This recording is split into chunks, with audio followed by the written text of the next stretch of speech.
जय हिंद दोस्तों, मैं आप सभी को आइडियल स्टडी पॉइंट में स्वागत करता हूं। मैं आप सभी के बीच लेकर आ गया हूं बीपीएससी टीआरई 3.0 एम 4.0 एग्जाम के लिए मैं अभी टेस्ट सीरीज करा रहा हूं। ये जनरल स्टडीज का पार्ट नंबर आपका 12 है, यानी कि 12 नंबर। ठीक है, तो चलिए स्टार्ट करते हैं, इसमें देखते हैं। तो देखिए यहाँ पे पहला क्वेश्चन बोला गया है कि दो समरूप त्रिभुजों की भुजाओं का अनुपात दिया है, तो उसका क्षेत्रफलों का अनुपात पूछ रहा है। तो जब भी अगर भुजा दे और क्षेत्रफल पूछे तो उसका स्क्वायर कर देना है। क्या कर देना है? स्क्वायर कर देना है। तो 4 का स्क्वायर कितना हो जाएगा? 16, और 9 का स्क्वायर कितना हो जाएगा? 81। तो 16 और 81 अनुपात में आ जाएगा इसका क्षेत्रफलों का अनुपात, जो कि ऑप्शन नंबर सी में आंसर है। ठीक है, अगला सवाल देखते हैं। ये वाला सवाल देखिए, कह रहा है कि एक नगद टैक्सी के भाड़े में एक नियत भाड़े के अतिरिक्त चली गई दूरी पर भाड़ा सम्मिलित किया जाता है। 10 किलोमीटर के लिए भाड़े कितना बोला है? 155 रुपया है। तो एक व्यक्ति को 25 किलोमीटर यात्रा करने के लिए कितना भाड़ा देना होगा? तो चलिए इसको देखते हैं। तो देखिए यहाँ 25 किलोमीटर के भाड़े के लिए 155 रुपया की बात की गई है। अगर 10 किलोमीटर की बात की जाए तो कितना हो जाएगा? 105 रुपया। कितना दिया है? 105 की 5 हो जाएगा 10 किलोमीटर के लिए। अगर 15 किलोमीटर के लिए इतना बोला है, 10 किलोमीटर के लिए इतना बोला है, तो अगर हम घटाते हैं तो 5 किलोमीटर के लिए कितना आएगा अंतर? 50 का आ जाएगा अतिरिक्त भाड़ा। तो 1 किलोमीटर के लिए कितना हो जाएगा? 5 रुपया हो जाएगा। तो अतः हमें 25 किलोमीटर के लिए निकालना है। तो 5 25 आगुने वाई कितना? 10 हो जाएगा। और इस सबको भर देंगे, कैलकुलेशन करेंगे तो 155 रुपया इसका आंसर हो जाएगा। ठीक है, 155 रुपया इसका आंसर हो जाएगा। ठीक है, तो देखिए इसका आंसर हो जाएगा 255 रुपया, ऑप्शन नंबर ए इसका आंसर। अगला सवाल है ये वाला, देखिए कह रहा है कि इतना डॉट डॉट प्लस इतना के भिन्न के रूप में क्या होगा? चलिए देखते हैं इसको। तो देखिए इतना प्लस डॉट डॉट डॉट इतना कैसे करेंगे? तो देखिए 2.66 आता रहेगा तो इसको रेखनी लगा देंगे, 2.77 है तो इसको रेखनी लगा देंगे। और जब यहाँ पे आप इसको भिन्न के रूप में बदलेंगे तो यह कितना है? 26 है। तो 26 आइए बिना रेकरिंग वाला घट जाता है, घटा दीजिए। और जितना अंकों पर रेकरिंग होता है उतना 9 नीचे लिख दिया जाता है। और दशमलव के बाद जितना बिना रेकरिंग वाला दशमलव के बाद तो कोई भी अंक नहीं है, तो वो कोई भी सोना नहीं देंगे। इसी तरह से यहाँ 27 लिख देंगे। अब बिना रेकरिंग में 2 है तो घटा देंगे, और जितना अंकों पर रेकरिंग होगा उतना 9 नीचे लिख देना है। दशमलव के बाद जितना बिना रेकरिंग वाला होगा उतना सोना लिखेंगे, लेकिन नहीं है तो सोना नहीं लिखेंगे। आगे सॉल्व करेंगे, ये घट के आ गया 24/9, ये घट के आ गया 25/9। इसको सॉल्व करेंगे तो 49/9 ये इसका आंसर हो जाएगा। ठीक है, तो 49/9 ऑप्शन नंबर सी हो गया। आगे देखते हैं ये वाला, देखिए कह रहा है कि 3 अलग अलग सिग्नल स्थानों पर ट्रैफिकल लाइटें क्रमशः प्रत्येक 35 सेकेंड, 45 सेकेंड और 75 सेकेंड में बदलती है। यदि सभी ट्रैफिक लाइटें 6:20 मतलब 6:20 15 पर एक साथ बदलती है, तो अगली बार कितने बजे वक्त एक साथ बजेगी? वह एक साथ बजेगी। चलिए देखते हैं बदलेगी एक साथ कब। चलिए देखते हैं। तो करना क्या है? 35 45 75 का पहले आप इसका 5 से काटेंगे तो 7 9 15, फिर 3 से कटेगा तो 7 ऐसे ही 3 3 9 3 5 15। अब इसका एलसीएम निकालिएगा तो सबको गुना उना करिएगा तो 1575 आएगा। इसको आप मिनट की बात की जाए तो कितना हो जाएगा? 26 मिनट 15 सेकेंड। ठीक है, अब यहाँ पे इसको क्या करेंगे? जो दिया था हमें 6 20 15, इसमें हम मिनट वाले को मिनट के साथ जोड़ देंगे और सेकंड वाले सेकंड के साथ जोड़ देंगे। अब हमें पता चल जाएगा 6 46 30 इसका आंसर हो जाएगा 6:46 मिनट 30 सेकेंड। ओके, तो इसका आंसर हो गया ऑप्शन नंबर बी। आगे देखते हैं ये वाला सवाल, देखिए ये वाला कह रहा है कि त्रिभुज ओ पी ओ क्यू में जिसका कोण पी क्या है? समकोण है। ओपी बराबर 7 सेंटीमीटर है, O Q minus P Q बराबर 1 सेंटीमीटर है, तो कॉस क्यू का मान क्या होगा? चलिए निकालते हैं इसको। तो देखिए यहाँ पे ओ पी क्यू त्रिभुज में हमने क्या किया? पी को समकोण कर दिया है, और O Q minus P Q बराबर 1 दिया था, ये हमने लिख दिया। और यहाँ पे देखिए ओ क्यू को ही छोड़ दिया है, देखिए 1 हाई पी क्यू उधर जाके जुड़ गया प्लस पी क्यू। अब इसके बाद यहाँ पे क्या करेंगे? ओ क्यू यहीं छोड़ दिए। यहाँ पे देखिए इसको हम क्या करेंगे? त्रिभुज से हम अब त्रिभुज के हिसाब से यहाँ काम करेंगे। तो समकोण त्रिभुज में क्या हो जाएगा? यहाँ पे देखिए ओ क्यू का स्क्वायर बराबर क्या हो जाएगा? पी क्यू का स्क्वायर प्लस पी ओ का स्क्वायर। इस तरह से हमने कर दिया पाइथागोरस प्रमेय के हिसाब से। तो इसका मान दिया था यहाँ पे 1 प्लस पी क्यू, और इसको यहीं छोड़ दिया, इसको हम इसी तरह छोड़ दिया। आगे बढ़ाएंगे तो इसका होल स्क्वायर करेंगे तो इतना आ जाएगा, इधर है और ये दोनों कट गया, तो 1+2 PQ। और इधर इसका मान OP का मान दिया था 7, तो 7 का स्क्वायर कर लेंगे, 49 आएगा, और ये को उधर आके घट जाएगा, 48 काटेंगे तो PQ को माना गया 24। अब हमें निकालना है cos Q का मान क्या हो जाएगा, आधार बटे कर्ण होता है Q, ये Q के सामने ये लंब होगा तो मेरे को आधार ये हो जाएगा, और कर्ण कितना था 25, तो इसमें मान भर के निकाल लेंगे हम, तो देखिए 24/25 इसका आंसर हो जाएगा। ठीक है, तो इसका आंसर हो गया 24/25। अगला ऑप्शन नंबर सी हो गया। अगला सवाल देखिए ये वाला, करा की आकृति दी गई है, छायांकित भाग का क्षेत्रफल निकालना है, जहाँ ABCD एक वर्ग है और जिसकी भुजा 14 सेंटीमीटर है। तो चलिए हम कैसे निकालते हैं इसको, देखिए ये देखिए, तो ये एक वर्ग है, इसमें छायांकित भाग का क्षेत्रफल निकालना है। तो देखिए वर्ग का क्षेत्रफल क्या होता है, भुजा का स्क्वायर है, 14 दिया था इसका भुजा, 14 का स्क्वायर हो जाएगा, और 4 गो वृत्त है तो 4 गुणे वृत्त का क्षेत्रफल, तो वृत्त का क्षेत्रफल पाई बटा नहीं पाई आर स्क्वायर होता है, पाई और आर का मान यहाँ देखिए टोटल 14 था, तो आधा करिएगा तो कितना हो जाएगा 7/14 था, तो आधा करेंगे तो 7 आएगा, और फिर उसका आधा करेंगे 7 का, तभी तो होगा। देखिए ये पूरा आधा करने पर व्यास बन रहा है ना वृत्त का, एगो वृत्त का व्यास बन रहा है, तो इसका आधा करेंगे तब जाकर त्रिज्या एगो वृत्त का बनेगा, यानी 7/2, 7/2 दो बार लिख देंगे हम। अब इसको सॉल्व करेंगे, काट कूट करेंगे, 22 से 154 आएगा, इसका 196 आएगा, घट के आएगा 42 सेंटीमीटर स्क्वायर आंसर। ठीक है, तो इसका आंसर हो जाएगा आपका 42 centimetre square, option number A. अगला सवाल देखिए ये वाला, कह रहा है कि दो खिलाड़ी संगीता रेशमा टेनिस के एक मैच खेलते हैं, यह ज्ञात की संगीता द्वारा मैच जीतने की प्रायिकता इतना है, तो तो रेशमा के जीतने की प्रायिकता क्या होगी, चलिए देखते हैं इसको। तो देखिए, तो मैच जीतने के लिए दिया था वो, और हारने की अगर निकालेंगे तो घटा देंगे तो इतना आ जाएगा, और इसी को हमें क्या करना है, बट्टे में लिखना है, दशमलव हटा के 100 काटेंगे तो 19/50 इसका आंसर हो जाएगा। ठीक है,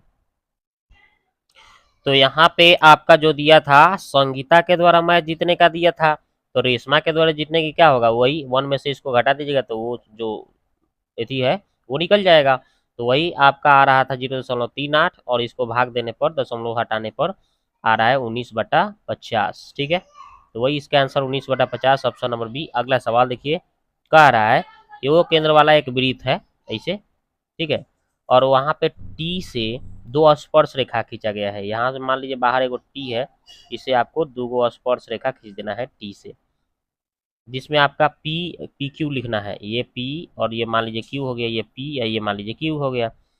तब बोल रहा है कि पी टी क्यू का मान क्या होगा, पी टी क्यू, मतलब ये वाला कौन पूछ रहा है, ये आपका 90 होता है, ये भी 90 होता है।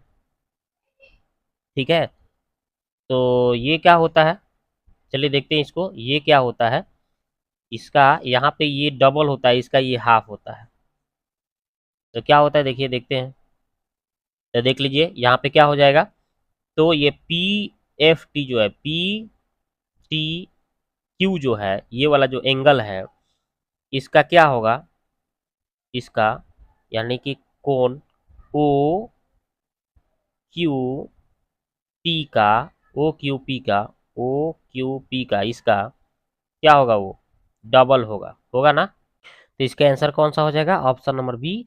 इसका ये क्या होगा, ये डबल, इसका ये जो होगा इसका डबल होगा ओ पी क्यू का। ओके, अगला सवाल देखिए, अब यहाँ से आपको जीके जीएस क्वेश्चन स्टार्ट हो गया, तो चलिए इसको देखते हैं। तो देखिए यहाँ पर पहला क्वेश्चन बोला गया है कि भारत में ब्रिटेन की पहली महिला उच्च उच्चायुक्त किसे नियुक्त किया गया है, तो इसका आंसर हो जाएगा दोस्तों ऑप्शन नंबर सी, आपका लिंडी कैमरून को किया गया है।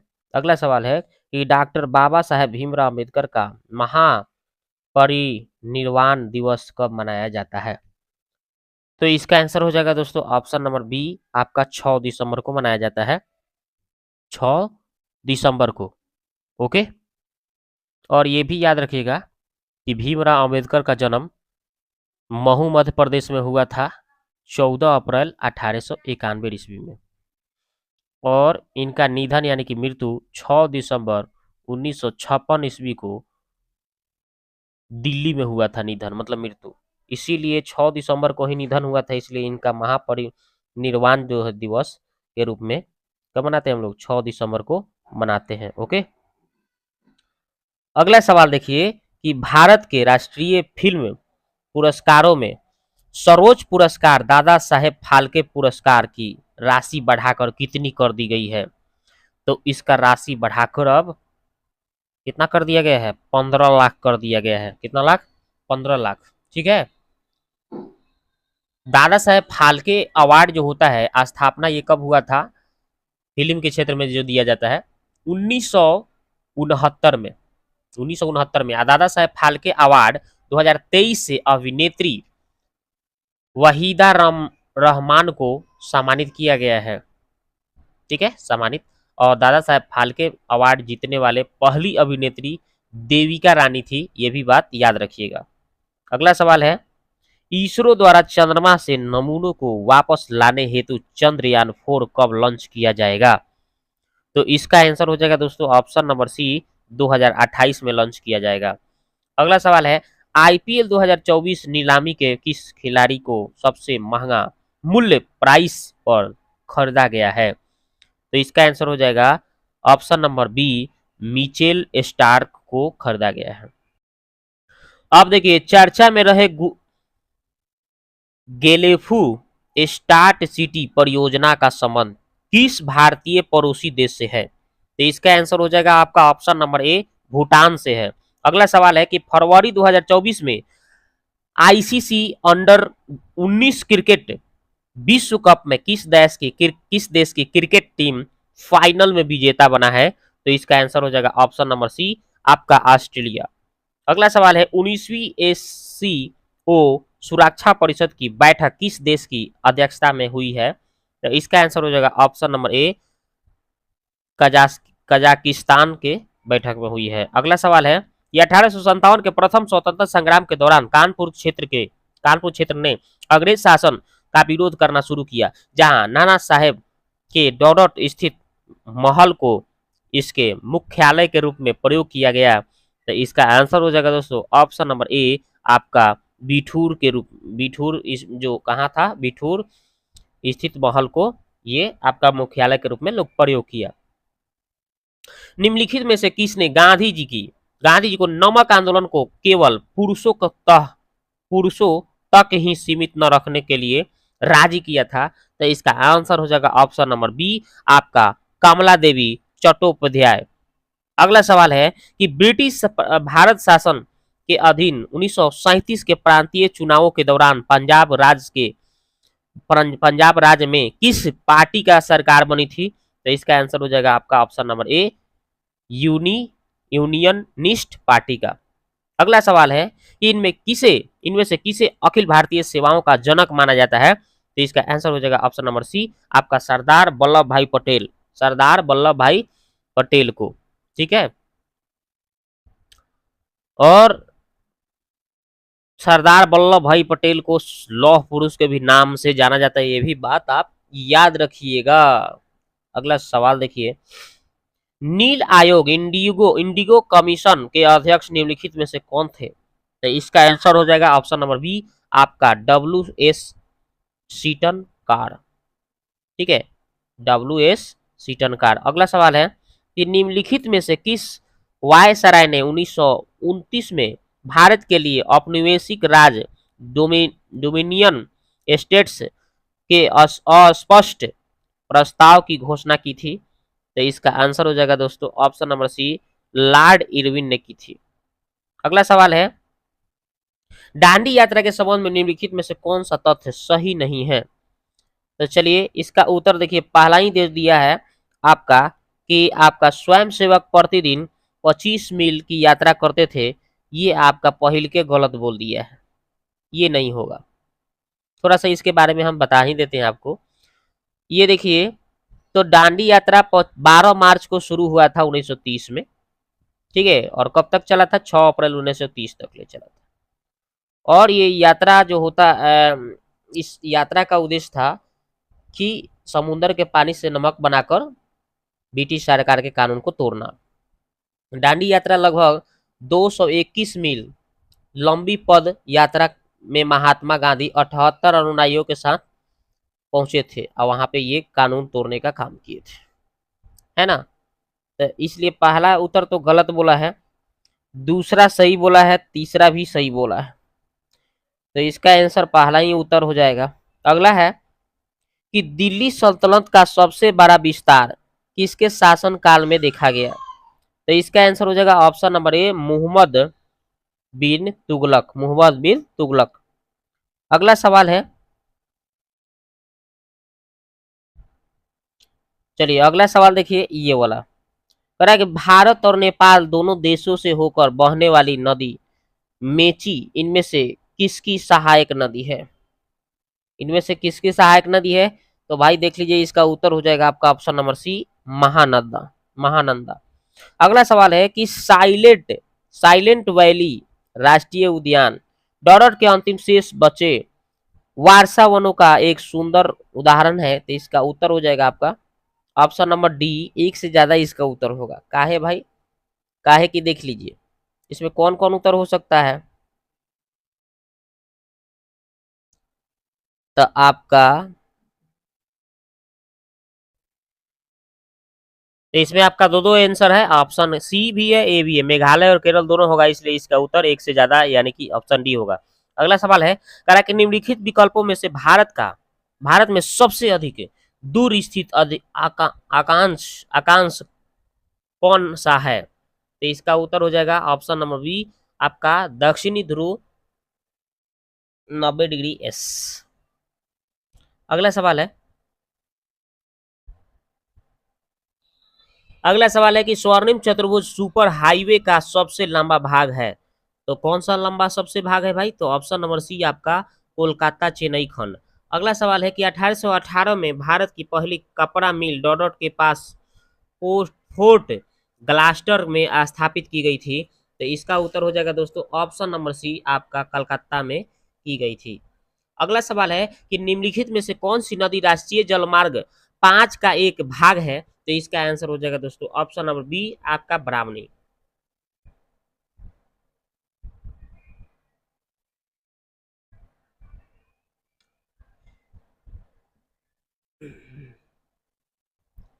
अगला सवाल है, निम्नलिखित में कौन सी नदी राष्ट्रीय जलमार्ग 5 का एक भाग है? तो इसका उत्तर हो जाएगा ऑप्शन नंबर बी, आपका ब्राह्मणी।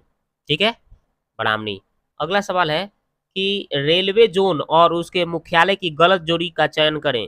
तो गलत जोड़ी कौन है इसमें ये खोजना है। तो ये मुख्य उत्तर उत्तर रेलवे मध्य जो गोरखपुर बोल रहा है ये गलत है, और सब सही है। पश्चिम मध्य रेलवे जबलपुर और पूर्व मध्य रेलवे हाजीपुर, ये सही है। तो इसलिए इसका उत्तर ये आपका सी हो जाएगा, जो गलत बोला है, गलत चुनने का, तो यही होगा। अगला सवाल देखिए ये वाला, देखिए कह रहा है निम्नलिखित में से किस राज्य की सीमा मिजोरम से नहीं जुड़ती है? तो मिजोरम से नहीं जुड़ती है, इसका उत्तर बताना है मेरे को।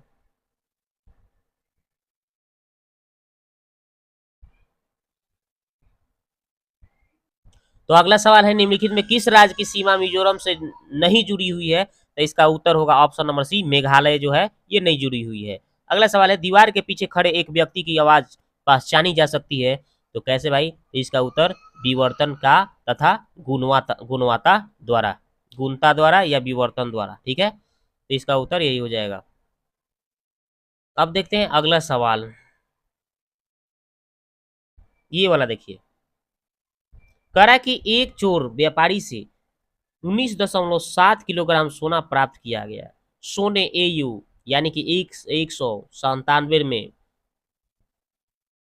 परमाणु की संख्या कितनी होगी? तो इसकी परमाणु की संख्या कितनी होगी भाई? तो जब आप सॉल्व करेंगे, इसको निकालेंगे, कितना बोला था, 19.7 है ना जी, कितना किलोग्राम सोना था, और यहाँ पे कितना, 100, ये यू की कितना दिया था, 197 इसका परमाणु संख्या दिया था ना, और गुने 1000 करना पड़ेगा, यानी कि 10 के पावर 3 करना पड़ेगा परमाणु संख्या निकालना है तो। ठीक है, किलोग्राम था तो उसको ग्राम में बदलने के लिए। अब इसको जब हम दशमलव हटाएंगे तो यहाँ पे नीचे एगो सोना लगा के दशमलव काट देंगे, ये कट जाएगा सब, तो एक सोना ऊपर जाके, और गुना, इसमें गुना कितना से, एक मूल का निकालना होता है ना, एवोगाड्रो स्थिरांक का मान होता है। तो यहाँ पे ये कट के यहाँ पे 100 आएगा, 10 के पावर 2, और ये 10 के पावर जो 2 आया यानी कि 100 आया है, इसको गुना करना पड़ेगा कितना, 6.03 गुने 10 के पावर कितना होता है, 23 ना। 23, 10 के पावर 23 होता है। तो 23 गो है, 2 गो पावरवा जुड़ जाएगा तो कितना हो जाएगा, 25 गो हो जाएगा। यही हो जाएगा इसका आंसर, 25 गो वाला देखिए कहाँ है, ऑप्शन नंबर सी आंसर हो गया। अगला सवाल है कि डीएनए के स्ट्रैंड्स किसके द्वारा जुड़े रहते हैं। तो इसका आंसर होगा ऑप्शन नंबर ए, हाइड्रोजन से जुड़े रहते हैं। कथी से, हाइड्रोजन से। अगला सवाल देखिए, तो ये देखिए कह रहा है कि इलेक्ट्रिक हीटर के निर्माण के लिए नाइक्रोम का उपयोग क्यों नहीं किया जाता है। क्योंकि इसकी प्रतिरोधकता उच्च और गलनांक उच्च होता है, इसलिए। ऑप्शन नंबर ए इसका उत्तर। दूसरा देखिए, निम्नलिखित में से कौन सा कथन सही नहीं है। तो कौन सा कथन सही नहीं है, तो इसका उत्तर हो जाएगा ऑप्शन नंबर बी आपका। अभिक्रियाशीलता श्रेणी में पोटेशियम सबसे कम अभिक्रियाशील होता है, जो कि गलत बोल रहा है। पोटेशियम सबसे अधिक क्रियाशील होता है। ठीक है। अगला सवाल है, एक माध्यम का वन विक्षेपण डी और तथा तरंगदैर्घ्य लेमडा, तरंगदैर्घ्य 3 लेमडा वाले उस माध्यम का वन विक्षेपण ज्ञात करिए। तो इसका आंसर क्या हो जाएगा, तो इसका आप निकालिएगा, सॉल्व करिएगा ना। तो देखिए, तो इसको सॉल्व हमारा आ जाएगा यही D/27 आंसर होगा। ठीक है। अगला सवाल देखिए, कह रहा है कि कुछ शहरों और कस्बों में कुछ नगर पालिकाओं द्वारा अलग अलग रंगों के कूड़ेदान उपलब्ध कराए जाते हैं। नीले रंग का उपयोग डर और संग्रह संग्रह करने के लिए किया जाता है। तो इसका उत्तर क्या हो जाएगा, तो इसका उत्तर हो जाएगा ऑप्शन नंबर सी, पुनः प्रयोग अपशिष्ट के रूप। अगला सवाल है कि निम्नलिखित में से किसे जैव चिकित्सा अपशिष्ट नहीं माना जाता है। तो इसका उत्तर हो जाएगा दोस्तों ऑप्शन नंबर ए, खाद्य अपशिष्ट को नहीं माना जाता है। तो देखिए दोस्तों, ये वीडियो आपको कैसा लगा, आप जाके कमेंट में कमेंट करें। मिलते हैं नेक्स्ट वीडियो में। ठीक है।